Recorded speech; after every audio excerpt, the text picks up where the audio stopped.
Long ago, in a dusty village nestled between mountains and rivers, there lived 10 close friends who grew up together like brothers. They were young men full of dreams: Johannes, Malik, Theo, Samuel, and the others. They shared everything: laughter around the fire, secrets under the stars, and one big promise: we will rise together, no matter what. One day, a wise old traveler passed through and spoke these words to them: true wealth comes in 2 kinds. One sparkles now but burns the soul later. The other waits in silence, built by patience and trust in God's perfect timing. Choose carefully, for the path you pick will shape who you become. The friends listened, but life soon tested them. A great opportunity appeared. A hidden path promised quick riches, gold from shady trades, power through cunning deals, and luxury without waiting.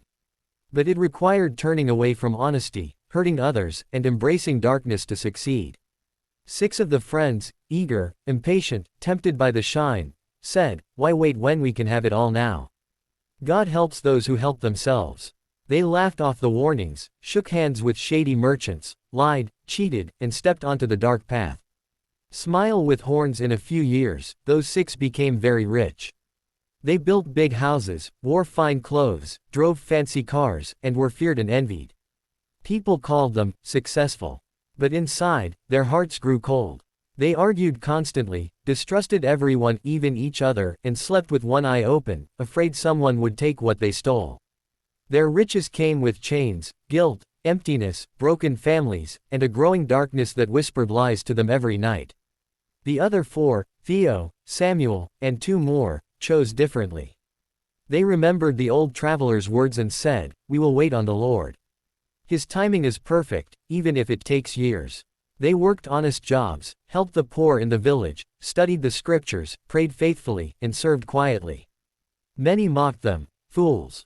Look at your friends, they live like kings while you scrape by. Years passed. The 4 stayed humble. They faced hard times, droughts, sickness, loss, but they never turned bitter or greedy. Instead, they grew in wisdom, kindness, and closeness to God. Then came a great crisis in the land, a terrible drought followed by floods, confusion, and fear. The rich 6 hid in their mansions, guarding their gold, but the people turned to them in anger, saying, "You took from us when times were good, now help us." But the 6 had no real answers, only fear. In that dark hour, the 4 patient friends stepped forward. God had been preparing them in secret. One by one, people discovered that these 4 carried a rare gift.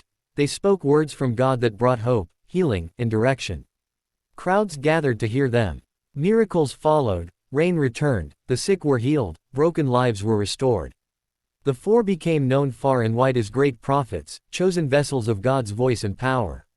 The 6 former friends watched from afar, their riches now feeling worthless. Some repented in tears and returned to the light, but others stayed lost in their darkness. In the end, the village elders taught their children this truth: quick riches often come from the enemy's hand and leave a person poorer than before. But those who wait on God, trusting His timing, may start small and slow, but they end up rich in ways no money can buy: peace, purpose, and the honor of carrying His voice to the world. But those who wait on the Lord shall renew their strength, they shall run and not be weary. Isaiah 40:31. And so the story reminds us, the devil offers fast wealth with a heavy price, but God offers true greatness to those who trust His slow, perfect plan. Which path would you choose?